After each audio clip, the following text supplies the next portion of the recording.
अध्यक्ष जी,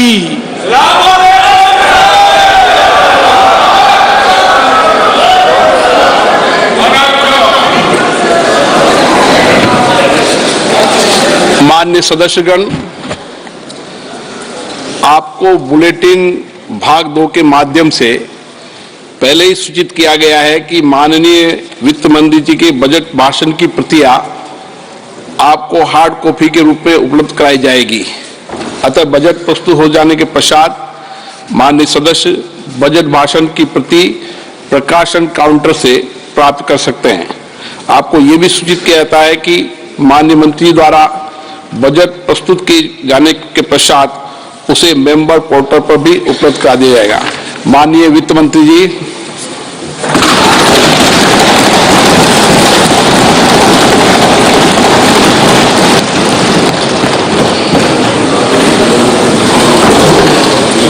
Honorable Speaker, I present the interim budget for 24-25.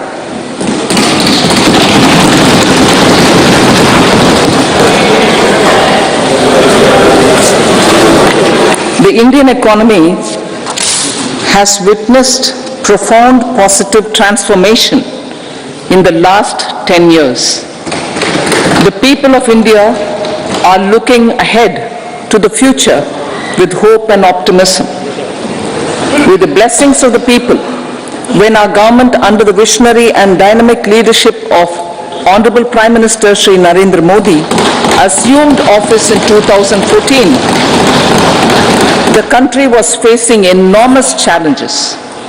With Sabka Saath, Sabka Vikas as its mantra, the government overcame those challenges in right earnest. Structural reforms were undertaken. Pro-people programs were formulated and implemented promptly. Conditions were created for more opportunities for employment and entrepreneurship. The economy got a new vigor. The fruits of development started reaching the people at scale. The country got a new sense of purpose and hope. Naturally, the people blessed the government with a bigger mandate. In the second term, our government under the leadership of Honorable Prime Minister doubled down on its responsibilities to build a prosperous country with comprehensive development of all people and all regions. Our government strengthened its mantra to Sabka Saath, Sabka Vikas and Sabka Vishwas. Our development philosophy covered all elements of inclusivity, namely social inclusivity through coverage of all strata of the society and geographical inclusivity through development of all regions of the country. With the whole of nation approach of Sabka Prayas, the country overcame the challenges of once in a century pandemic, took long strides towards Atmanirbhar Bharat, committed to Panch Pran and laid solid foundations for the Amrit Kal. As a result, our young country has high aspirations, pride in its present and hope and confidence for a bright future. We expect that our government, based on its stupendous work, will be blessed again by the people with a resounding mandate. Inclusive development and growth. Our humane and inclusive approach to development is a marked and deliberate departure from the earlier approach of provisioning up to village level. Development programs were thus provisioned. In the last 10 years, however, have targeted each and every household and individual through housing for all, Har Ghar Jal, electricity for all, cooking gas for all, bank accounts and financial services for all in record time. The worries about food have been eliminated through free ration for 80 crore people. Minimum support Minimum support prices for the produce of Annadata are periodically increased appropriately. These and the provision of basic necessities have enhanced real income in the rural areas. Their economic needs could be addressed, thus spurring growth and generating jobs. Social justice. Our government is working with an approach to development that is all-round, all-pervasive and all-inclusive. Sarvangin, Sarvasparshi or Sarvasamaveshi. It covers all castes and people at all levels. We are working to make India a Vikasit Bharat by 2047. For achieving that goal, we need to improve people's capability and empower them. Previously, social justice was mostly a political slogan. For our government, social justice is an effective and necessary governance model. The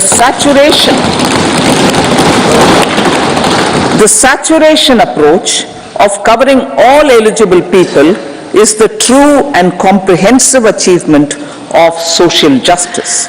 This is secularism in action, reduces corruption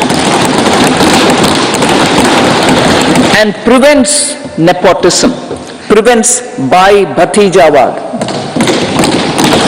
There is transparency and assurance that benefits are delivered to all eligible people. The resources are distributed fairly. All, regardless of their social standing, get access to opportunities. We are addressing systemic inequalities that had plagued our society.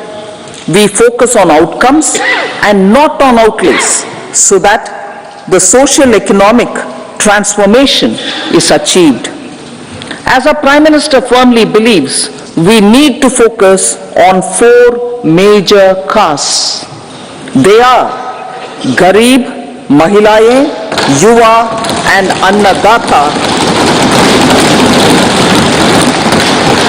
Their needs, their aspirations and their welfare are our highest priority. The country progresses when they progress. All 4 require and receive government support in their quest to better their lives. Their empowerment and well-being will drive the country forward. Garib Kalyan, Desh Ka Kalyan. We believe in empowering the poor. The earlier approach of tackling poverty through entitlements had resulted in very modest outcomes. When the poor became empowered partners in the development process, government's power to assist them also increases manifold. With the pursuit of Sabka Saath, in these 10 years, the government has assisted 25 crore people to get freedom from multi-dimensional poverty. Our government's efforts are now getting synergized with energy and passion of such empowered people. This is truly elevating them from poverty. Direct benefit transfer of 34 lakh crore rupees from the government using PM Jan Dhan accounts has led to savings of 2.7 lakh crores of rupees for the government. This savings has been realized through avoidance of leakages prevalent earlier. The savings have helped in providing more funds for Garib Kalyan. PM Swanidhi has provided credit assistance to 78 lakh street vendors. From that total of 78 lakh street vendors, 2.3 lakh have received credit for the 3rd time. PM Janman Yojana reaches out to the particularly vulnerable tribal groups who have remained outside the realm of development so far. PM Vishwakarma Yojana provides end-to-end support to artisans and craftspeople engaged in 18 trades. The schemes for empowerment of Divyangs and transgender persons reflect firm resolve of our government to leave no one behind. Welfare of Annadata. Farmers are our Annadata. Every year under PM Kisan Samman Yojana, direct financial assistance is provided to 11.8 crore farmers, including marginal and small farmers. Crop insurance is given to 4 crore farmers under PM Fasal Bima Yojana. These, besides several other programs, are assisting Annadata in producing food for the country and for the world. Electronic National Agricultural Market has integrated 1,361 mandis and is providing services to 1.8 crore farmers with trading volume of 3 lakh crores of rupees. The sector is poised for inclusive, balanced, higher growth and productivity. These are facilitated from farmer-centric policies, income support, coverage of risks through price and insurance support, promotion of technologies and innovations through startups. Empowering the Amrit PD, the Yuva. Our prosperity depends on adequately equipping and empowering the youth. The National Education Policy 2020 is ushering the transformational reforms. PM Schools for Rising India, PM Shri, are delivering quality teaching and nurturing holistic and well-rounded individuals. The Skill India mission has trained 1.4 crore youth, upskilled and reskilled 54 lakh youth, and established 3,000 new ITIs. A large number of institutions of higher learning, namely 7 IITs, 16 triple ITs, 7 IIMs, 15 AIMS, and 390 universities have been set up. PM Mudra Yojana has sanctioned 43 crore loans aggregating to 22.5 lakh crores of rupees for entrepreneurial aspirations of our youth. Besides that, Fund of Funds, Startup India and Startup Credit Guarantee schemes are assisting our youth. They are also becoming Rozgar Data. The country is proud of our youth scaling new heights in sports. The highest ever medal tally in Asian Games and Asian Para Games in 2023 reflects a high confidence level.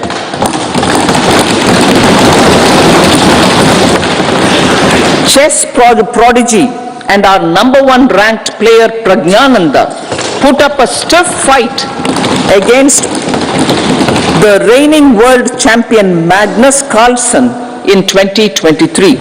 Today, India has over 80 chess grandmasters compared to little over 20 in 2010. Momentum for Nari Shakti. The empowerment of women through entrepreneurship, ease of living, and dignity for them has gained momentum in these 10 years. 30 crore Mudra Yojana loans have been given to women entrepreneurs. Female enrollment in higher education has gone up by 28% in 10 years. In STEM courses, girls and women constitute 43% of enrollment, one of the highest in the world. All these measures are getting reflected in the increasing participation of women in workforce. Making triple talaq illegal, reservation of 1/3 seats for women in the Lok Sabha and state assemblies, and giving over 70% houses under PM Awas Yojana in rural areas to women and giving over 70% houses under PM Awas Yojana in rural areas to women as sole or joint owners have enhanced their dignity. Exemplary track record of governance, development and performance.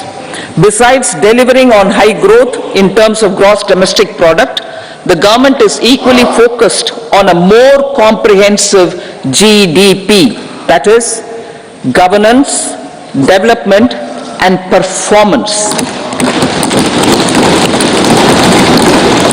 Our government has provided transparent, accountable, people-centric and prompt, trust-based administration with citizen first and minimum government, maximum governance approach. The impact of all-round development is discernible in all sectors. There is macroeconomic stability, including in the external sector. Investments are robust. The economy is doing well. People are living better and earning better with even greater aspirations for future. Average real income of the people has increased by 50%. Inflation is moderate. People are getting empowered, equipped and enabled to pursue their aspirations. There is effective and timely delivery of programs and of large projects. Economic management. The multi-pronged economic management over the past 10 years has complemented people-centric, inclusive development. Following are some of the major elements. 1. All forms of infrastructure, physical, digital or social, are being built in record time.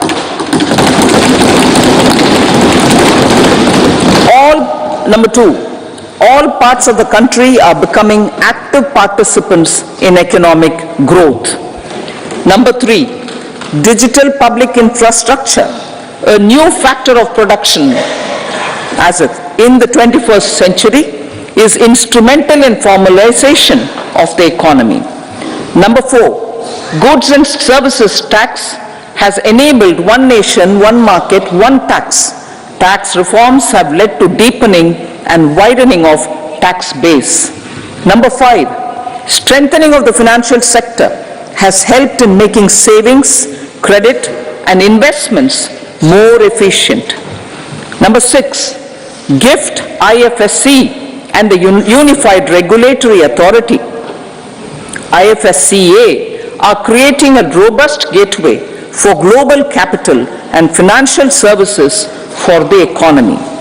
Number 7, proactive inflation management has helped keep inflation within the policy band. Now the global context, Honorable Speaker, sir. Geopolitically, global affairs are becoming more complex and challenging with wars and conflicts. Globalization is being redefined with reshoring and friendshoring, disruption and fragmentation of supply chains and competition for critical minerals and technologies. A new world order is emerging after the COVID pandemic. India assumed the G20 presidency during very difficult times for the world. The global economy was going through high inflation, high interest rates, low growth, very high public debt, low trade growth and climate changes. The pandemic has led to a crisis of food, fertilizer, fuel and finances for the world, while India successfully navigated its way. The country showed the way forward and built consensus on solutions for those global problems. The recently announced India-Middle East-Europe economic corridor is a strategic and economic game changer for India and others. In the words of Honorable Prime Minister, the corridor, and I quote, will become the basis of world trade for hundreds of years to come, and history will remember that this corridor was initiated on Indian soil, unquote. Vision for Vikasit Bharat. Our vision for Vikasit Bharat is that of prosperous Bharat in harmony with nature, with modern infrastructure, and providing opportunities for all citizens and all regions to reach their potential. With confidence arising from strong and exemplary track record of performance and progress, earning Sabka Vishwas, the next 5 years will be years of unprecedented development and golden moments to realize the dream of developed India by 2047. The trinity of demography, democracy, and diversity backed by Sabka Prayas has the potential to fulfill aspirations of every Indian. As Honorable Prime Minister in his Independence Day address to the nation mentioned, I quote, there is no dearth of opportunities, as many opportunities as we want. The country is capable of creating more opportunities. Sky is the limit, unquote. Strategy for Amrit Kal. Our government will adopt economic policies that foster and sustain growth, facilitate inclusive and sustainable development, improve productivity, create opportunities for all, help them enhance their capabilities, and contribute to generation of resources to power investments and fulfill aspirations.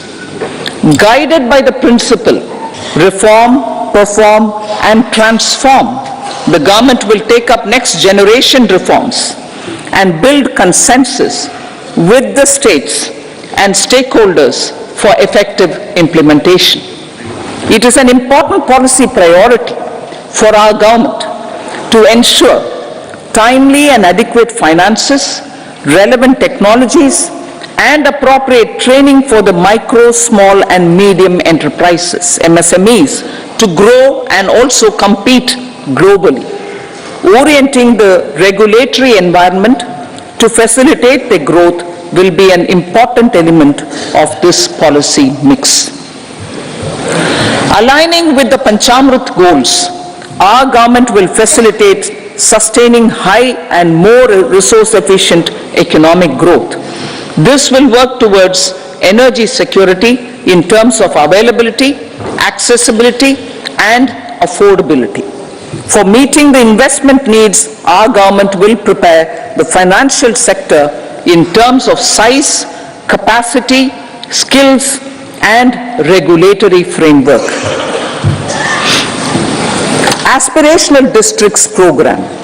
Our government stands ready to assist the states in faster development of aspirational districts and blocks, including generation of ample economic opportunities. Development of the East. Our government will pay utmost attention to make the eastern region and its people a powerful driver of India's growth.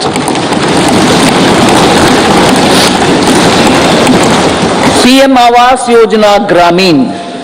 Despite the challenges due to COVID, implementation of PM Awas Yojana Gramin continued, and we are close to achieving the target of 3 crore houses.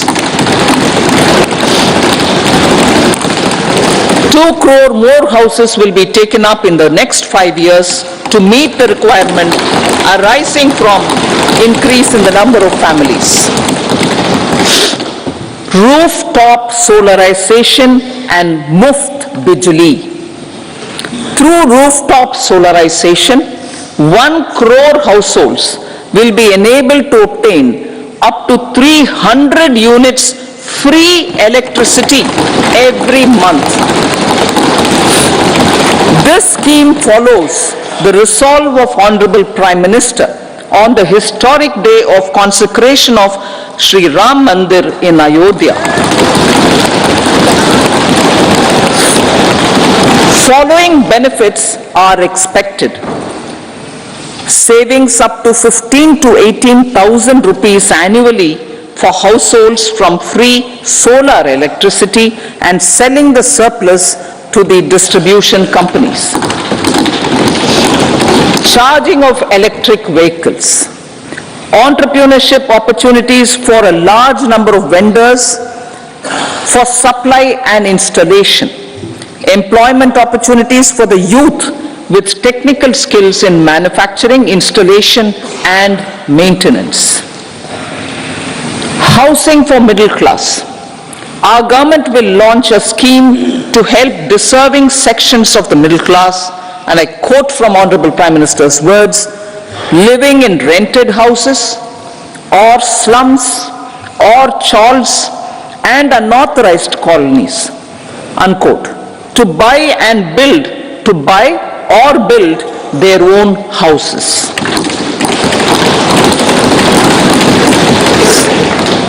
Medical colleges. Several youth are ambitious to get qualified as doctors. They aim to serve our people through improved healthcare services.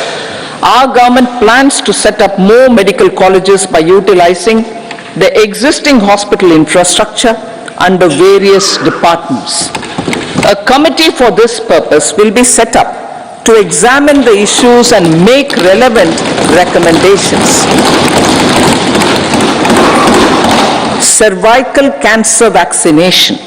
Our government will encourage vaccination for girls in the age group of 9 to 14 years for prevention of cervical cancer. Maternal and child health care. Schemes for maternal and child care will be brought under one comprehensive program for synergy in implementation. Upgradation of Anganwadi centers under Saksham Anganwadi and Poshan 2.0 will be expedited for improved nutrition delivery, early childhood care and development.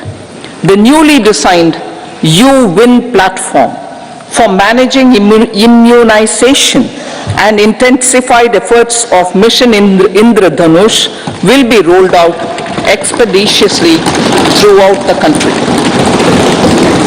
Ayushman Bharat. Healthcare cover under Ayushman Bharat scheme will be extended to all ASHA workers, to all Anganwadi workers and helpers. Agriculture and food processing. The efforts of value addition in agriculture sector and boosting farmers' incomes will be stepped up. Pradhan Mantri Kisan Sampada Yojana has benefited 38 lakh farmers and generated 10 lakh employment.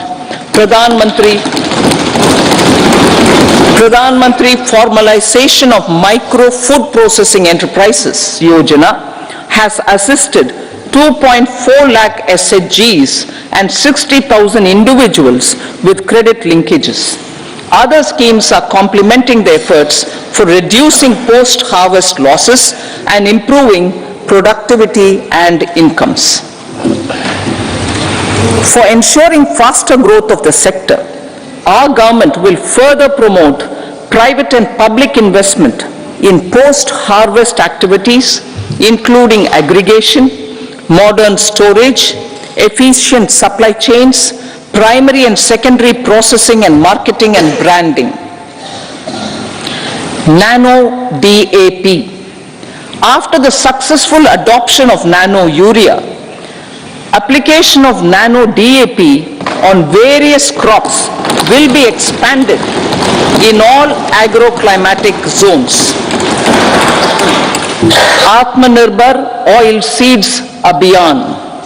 Building on the initiative announced in 2022, a strategy will be formulated to achieve Atmanirbharta for oil seeds such as mustard, groundnut, sesame, soya bean and sunflower. This will cover research for high-yielding varieties, widespread adoption of modern farming techniques, market linkages, procurement, value addition, and crop insurance. Dairy development. A comprehensive program for supporting dairy farmers will be formulated. Efforts are already on to control foot and mouth disease. India is the world's largest milk producer with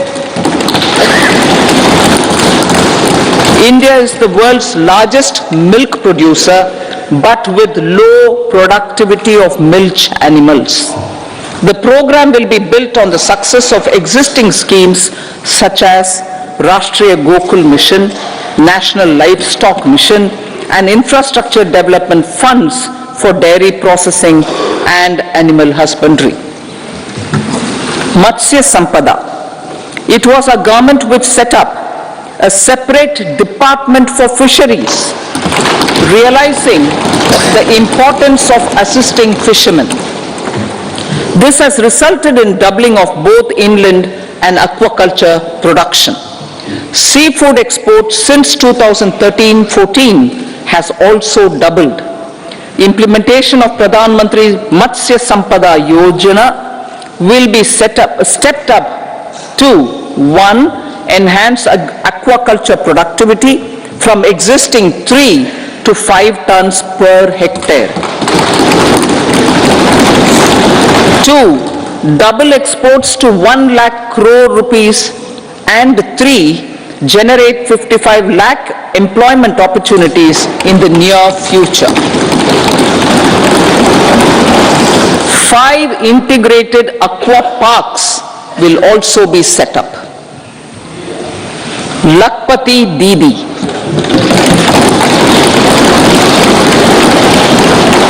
83 lakh SHGs. 83 lakh SHGs with 9 crore women are transforming rural socio-economic landscape with empowerment and self-reliance. Honorable Speaker, sir, their success has assisted nearly 1 crore women to become Lakpati Didi already. They are an inspiration to others. Their achievements will be recognized through honoring them. Buoyed by the success, it has been decided to enhance the target for Lakpati Didi from 2 crores to 3 crores.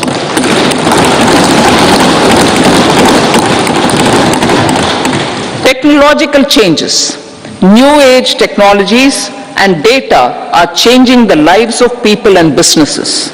They are also enabling new economic opportunities and facilitating provision of high quality services at affordable prices for all, including those at the bottom of the pyramid. Opportunities for India at the global level are expanding. India is showing solutions through innovation and entrepreneurship of its people. Research and innovation for catalyzing growth, employment, and development. Prime Minister Lal Bahadur Shastri gave the slogan of Jai Jawan, Jai Kisan. Prime Minister Atal Bihari Vajpayee ji made that Jai Jawan, Jai Kisan, Jai Vigyan. Prime Minister Modi has furthered that to Jai Jawan, Jai Kisan, Jai Vigyan and Jai Anusandhan, as innovation is the foundation of development. For our tech-savvy youth, this will be a golden era. A corpus of 1 lakh crore rupees will be established with 50-year interest-free loan provided. The corpus will provide long-term financing or refinancing with long tenors and low and or nil. I repeat that sentence. The corpus will provide long-term financing or refinancing with long tenors and low or nil interest rates. This will encourage the private sector to scale up research and innovation significantly in sunrise domains. We need to have programs that combine the powers of our youth and technology. A new scheme will be launched for strengthening deep tech technologies for defense purposes and expediting Atmanirbharta. Infrastructure development. Building on the massive tripling of the capital expenditure outlay in the past 4 years, resulting in huge multiplier impact on economic growth and employment creation, the outlay for the next year is being increased by 11.1% to 11,111 crore rupees. This would be 3.4% of our GDP. Railways. 3 major economic railway corridor programs will be implemented. These are energy, mineral and cement corridor. Number 2, port connectivity corridors. And number 3, high traffic density corridors. The projects have been identified under the PM Gati Shakti for enabling multimodal connectivity. They will improve logistics efficiency and reduce cost. The resultant decongestion of the high traffic corridors will also help in improving operations of passenger trains, resulting in safety and higher travel speed for passengers. Together with dedicated freight corridors, these 3 economic corridor programs will accelerate our GDP growth and reduce logistic costs.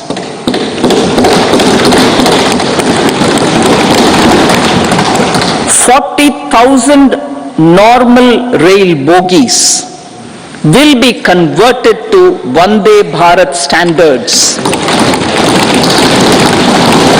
to enhance safety, convenience and comfort of passengers.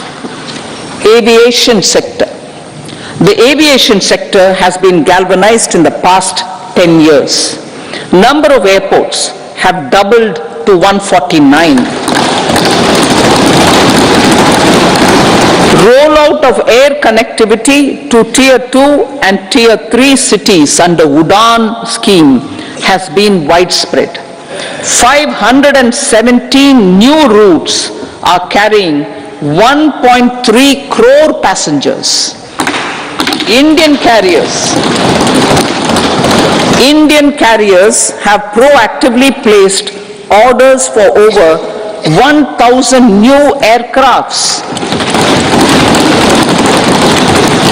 Expansion of existing airports and development of new airports will continue expeditiously. Metro and Namo Bharat. We have a fast expanding middle class and rapid urbanization is taking place. Metro rail and Namo Bharat can be the catalyst for the required urban transformation. Expansion of these systems will be supported in large cities focusing on transit-oriented development. Green energy. Towards meeting our commitment for net zero by 2070, the following measures will be taken. Viability gap funding will be provided for harnessing offshore wind energy, potential for initial capacity of 1 gigawatt. Coal gasification and liquefaction capacity of 100 metric tons will be set up by 2030. This will also help in reducing imports of natural gas, methanol and ammonia. Phased mandatory blending of compressed biogas in compressed natural gas for transport and piped natural gas for domestic purposes will be mandated. Financial assistance will be provided for procurement of biomass aggregation machinery to support collection. Electric vehicle ecosystem. Our government will expand this and strengthen the e-vehicle ecosystem by supporting manufacturing and charging infrastructure. Greater adoption of e-buses for public transport networks will be encouraged through payment security mechanism. Biomanufacturing and biofoundry. For promoting green growth, a new scheme of biomanufacturing and biofoundry will be launched. This will provide environment-friendly alternatives such as biodegradable polymers, bioplastics, biopharmaceuticals, and bioagri-inputs. This scheme will also help in transforming today's consumptive manufacturing paradigm to the one based on regenerative principles. Blue Economy 2.0. For promoting climate-resilient activities for Blue Economy 2.0, a scheme for restoration and adaptation measures and coastal aquaculture and mariculture with integrated and multi-sectoral approach will be launched. Comprehensive development of tourist centers. The success of organizing G20 meetings in 60 places presented diversity of India to global audience. Our economic strength has made the country an attractive destination for business and conference tourism. Our middle class also now aspires to travel and explore. Tourism, including spiritual tourism, has tremendous opportunities for local entrepreneurship. States will be encouraged to take up comprehensive development of iconic tourist centers, branding and marketing them at global scale. A framework for rating of the centers based on quality of facilities and services will be established. Long-term interest-free loans will be provided to states for financing such development on matching basis. To address the emerging fervor for domestic tourism, Honorable Speaker, sir, projects for port connectivity, tourism infrastructure, and amenities will be taken up on our islands, including Lakshadweep. This will help in generating employment also. Promoting investments. The FDI inflow during 2014 to 23 was $596 billion US, marking a golden era. That is twice the inflow during 2005 to 14. For encouraging sustained foreign investment, we are negotiating bilateral investment treaties with our foreign partners in the spirit of First Develop India. FDI is First Develop India. Reforms in the states for Vikasit Bharat.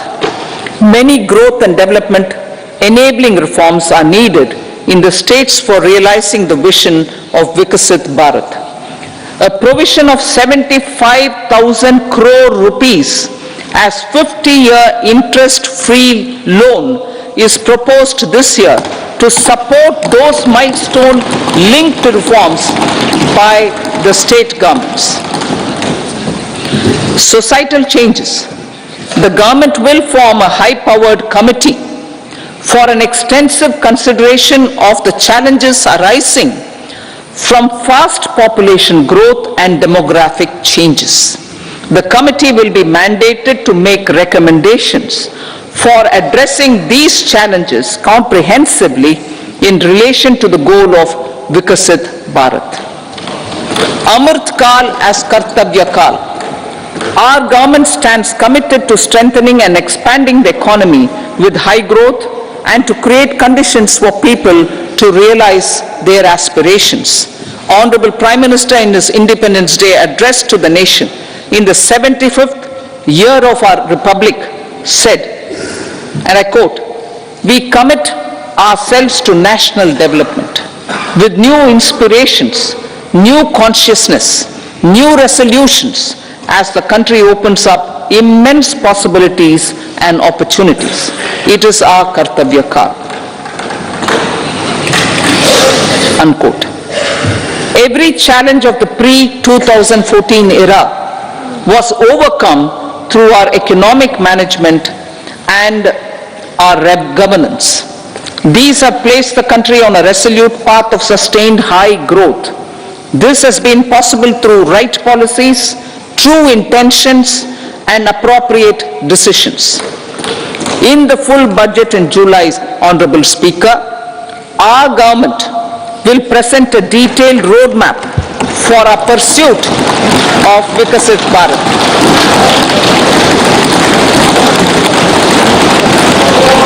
Revised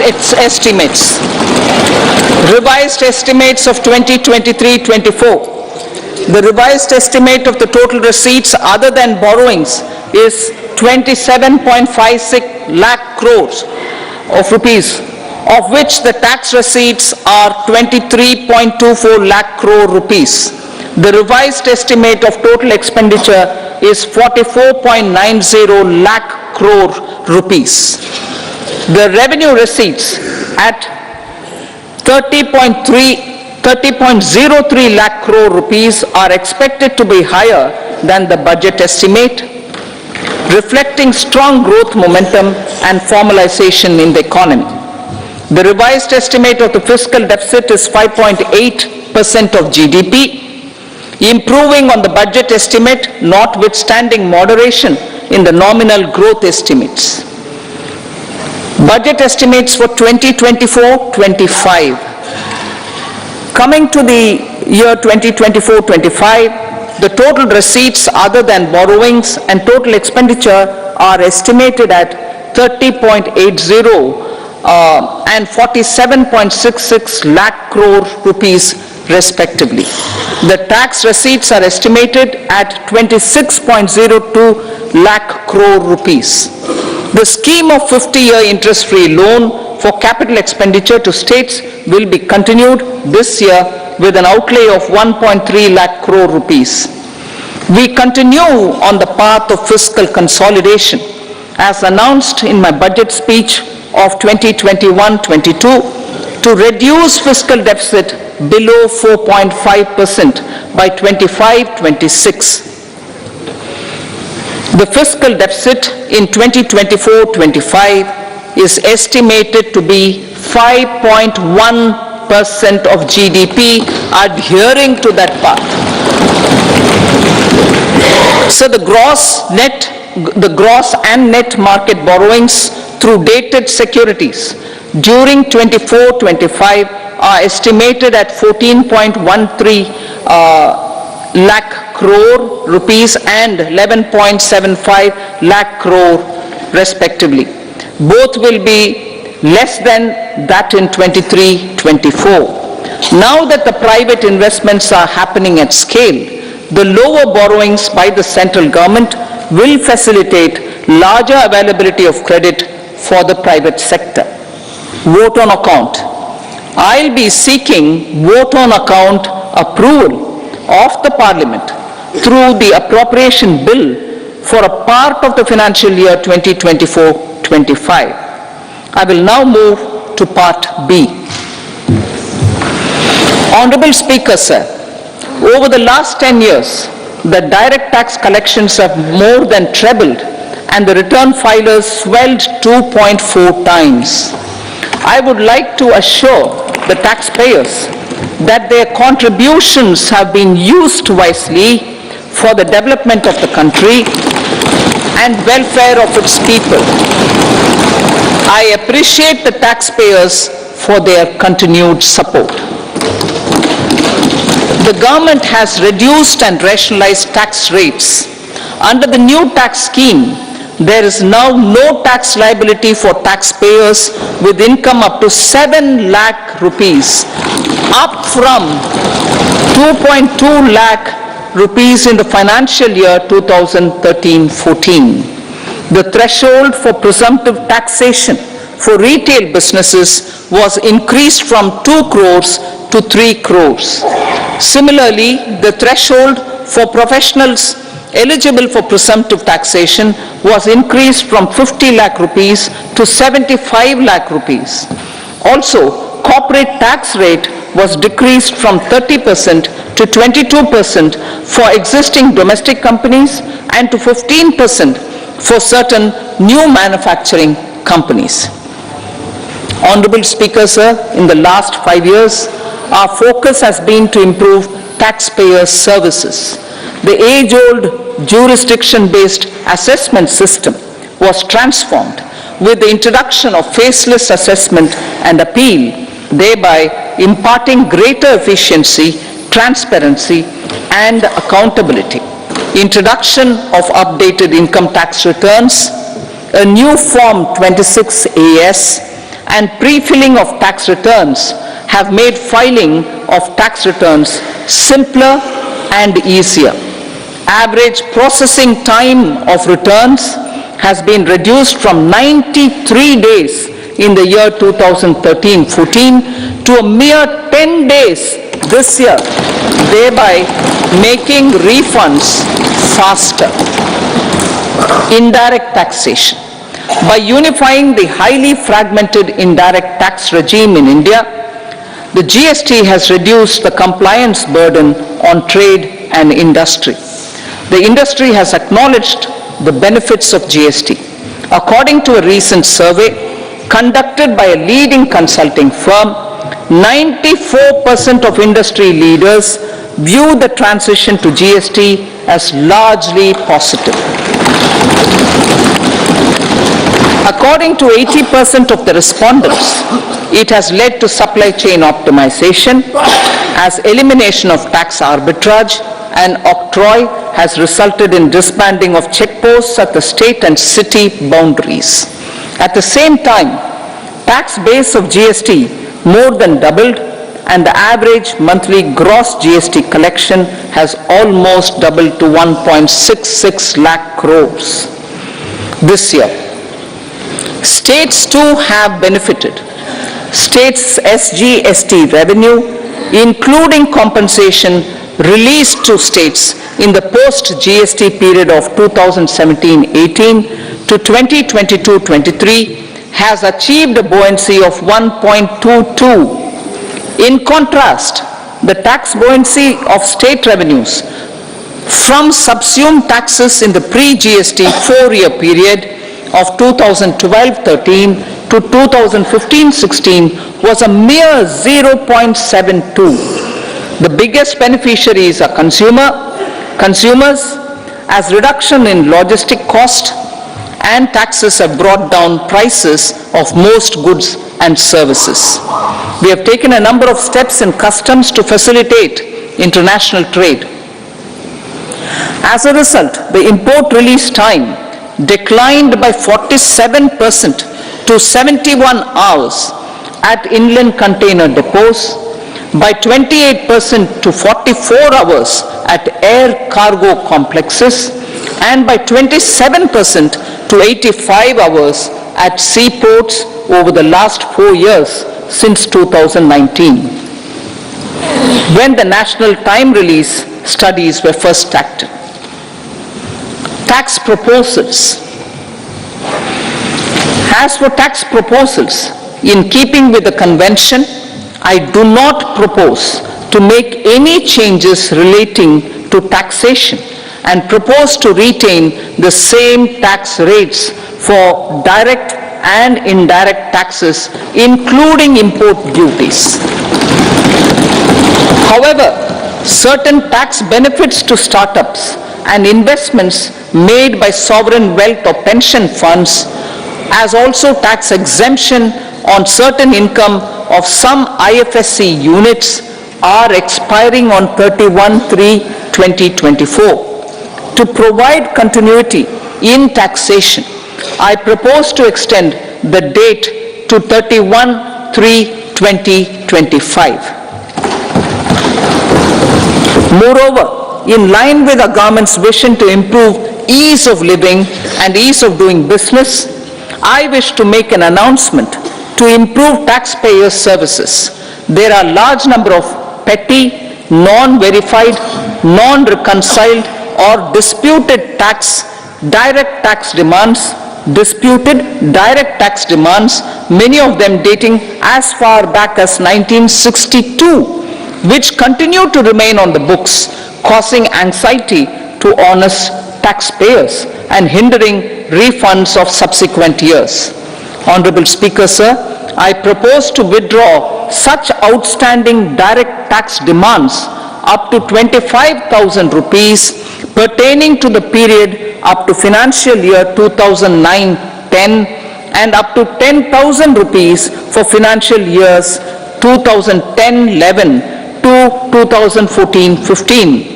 This is expected to benefit about 1 crore taxpayers. 1 crore taxpayers would benefit out of this. Economy then and now. In 2014, when our government assumed the reins, the responsibility to mend the economy step by step and to put the governance systems in order was enormous. The need of the hour was to give hope to the people, to attract investments, and to build support for the much needed reforms. The government did that successfully, following a strong belief of nation first.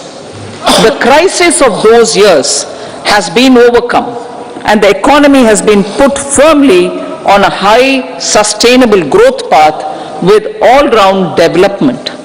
It is now appropriate to look at where we were then. I repeat, it is now appropriate to look at where we were then till 2014 and where we are now, only for the purpose of drawing lessons from the mismanagement of those years. The government will lay a white paper on table of the House.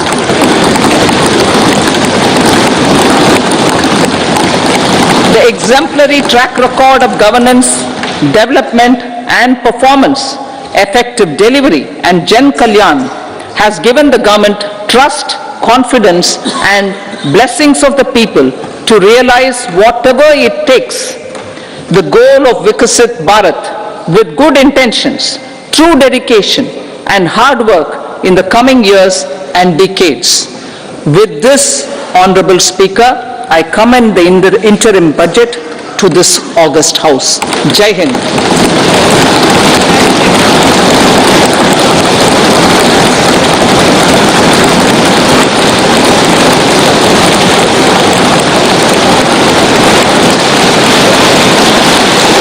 Item number 2, Srimati Nirmala Sitharaman ji.